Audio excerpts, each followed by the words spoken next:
আজকে সকালে পত্রিকায় দেখলাম ইউনূস সাহেব আজকে সকালে বলেছেন যে আগামী ডিসেম্বর কিংবা জানুয়ারি নাগাদ বাংলাদেশের নির্বাচন অনুষ্ঠিত হবে। আমার তরফ থেকে, আপনাদের তরফ থেকে ইউনূস সাহেবকে একটি ধন্যবাদ। তবে কিছু কথা খোলাখুলি বলে দিতে চাই ইউনূস সাহেব আপনাকে এবং আপনার সরকারকে। ইদানিংকালে আমরা দেখতে পাচ্ছি আপনার কিছু উপদেষ্টাদের কিছু কথাবার্তায় যে তারা আমাদের প্রতি এমন বিরূপ প্রতিক্রিয়া দেয়, এমন ভাবে কথা বলে, এমনকি মনে হয় যে এই আন্দোলন শুধুমাত্র তাদেরই আন্দোলন। আমার ভাইয়েরা, তোমরা আমার যে বয়সে ছোট, আমি তুমি করেই বলি, সরকার নামানো আর সরকার চালানো এক কথা না। ভাইয়েরা, তোমাদের মনে রাখতে হবে, তোমরা হয়তো 10 বলে 20 রান করেছ, কিন্তু 180 রান বাংলাদেশের মানুষ করেছে 17 বছর। তোমাদের এই অশ্রদ্ধা, তোমাদের এই কথা বলার ধরন দেখে আমাদের মনে হয় যে তোমাদের মধ্যে ইচ্ছা, আশা, আকাঙ্ক্ষা জেগেছে যে তোমরা নির্বাচনে করে এই সরকারে থাকবা। আমার কোনো অসুবিধা নাই, তোমরা দল করো, তোমরা নির্বাচন করো, কিন্তু কোন দলকে ক্ষমতায় আনার জন্য নির্বাচনকে কোনোভাবে বিলম্বিত করা যাবে না। বাংলাদেশের মানুষ 17 বছর ভোট দেয় নাই।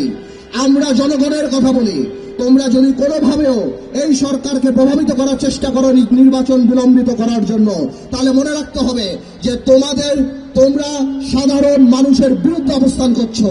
আর সাধারণ মানুষের বিরুদ্ধে অবস্থান করলে আমার ভাইয়ের একটা কথা পরিষ্কার, শেখ হাসিনা বা আওয়ামী লীগ সরকারের কিন্তু 17 বছরে মাথা খারাপ হয়ে গেছে। তোমাদের মাথা খারাপ হতে 17 মিনিট সময় লাগবে না ভাই। আমরা তোমাদেরকে সহযোগিতা করতে চাই, আমরা উন্নয়নমুখী, আমরা সংস্কারমুখী একটা নির্বাচন চাই, যে নির্বাচনমুখী একটা সংস্কার চাই, যাতে করে মানুষ তার ভোট দিয়ে যেতে পারে। আমরা 17 বছর আওয়ামী দুঃশাসনের কথা ভুলি নাই। আমাদের এখনো মনে পড়ে 3টা ভোট কিভাবে তারা মানুষের গলায় পাড়া দিয়ে গণতন্ত্রকে হত্যা করে তারা সেখানে জেগে বসেছিল। ভাইয়েরা আমার, আরেকটা কথা না বললেই না, এই সরকার যেহেতু আজকের বক্তব্যের পর দৃশ্যমান বা প্রতীয়মান যে এই সরকার হয়তো আরো 1 বছর থাকবে, সরকারকে আমরা অনুরোধ করব আপনারা সাধারণ মানুষের কথা চিন্তা করেন। ইউনূস সাহেব, অর্থনীতি আর রাজনীতি এক জিনিস না। অর্থনীতিতে 2 আর 2 4 হয়, রাজনীতিতে 2 আর 2 22 হয়। ইউনূস সাহেব, আপনি আপনার উপদেশটা একবার বাজারে যেয়ে দেখেন, সাধারণ মানুষের নাবিশ্বাস উঠে গিয়েছে। জিনিসপত্রের যে দাম, মানুষ বাবা সন্তানদের সাথে ভাত খেতে লজ্জা পায়, বাজারে গেলে মানুষ লজ্জা পায়। ইউনূস সাহেব, আমি বারবার বলেছিলাম আপনাকে জনসম্পৃক্ত কিছু উপদেষ্টা রাখুন।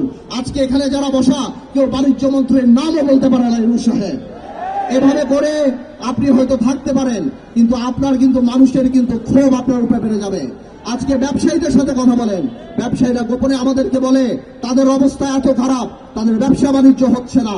গার্মেন্টসের কর্মীদের এই অবস্থা যে কেউ চিন্তা করতে পারে যে কোনো সময় ফ্যাক্টরি বন্ধ হয়ে যেতে পারে। আপনি ব্যবসায়ীদের সাথে বসেন। ইউনূস সাহেব, মনে রাখবেন, আপনারা কাজ করেন, কিন্তু পলিথিন বন্ধ করা, হর্ন বাজানো, গ্লাস সরায়া প্লাস্টিকের মগ রাখা, এইসব আপনাদের কাজ না। আপনারা ঠিক করেন আপনারা কি কাজ করবেন। আমরা কথা দিচ্ছি, আমাদের সকল সহযোগিতা আপনারা পাবেন। আরেকটা কথা ইউনূস সাহেব না বললেই না, এখনো আমরা দেখি আওয়ামী শাসন আমলের দুর্নীতিবাজরা ঘুরে বেড়াচ্ছে। আপনি দরবেশ সালমান রহমানকে অ্যারেস্ট করেছেন, এই জন্য আপনাকে আমরা সাধুবাদ জানাই, কিন্তু সাবিটের আজিজ খানকে আপনি এখনো ধরতে পারেন নাই। আপনি এসালামের মতো মানুষকে এখনো ধরতে পারেন নাই।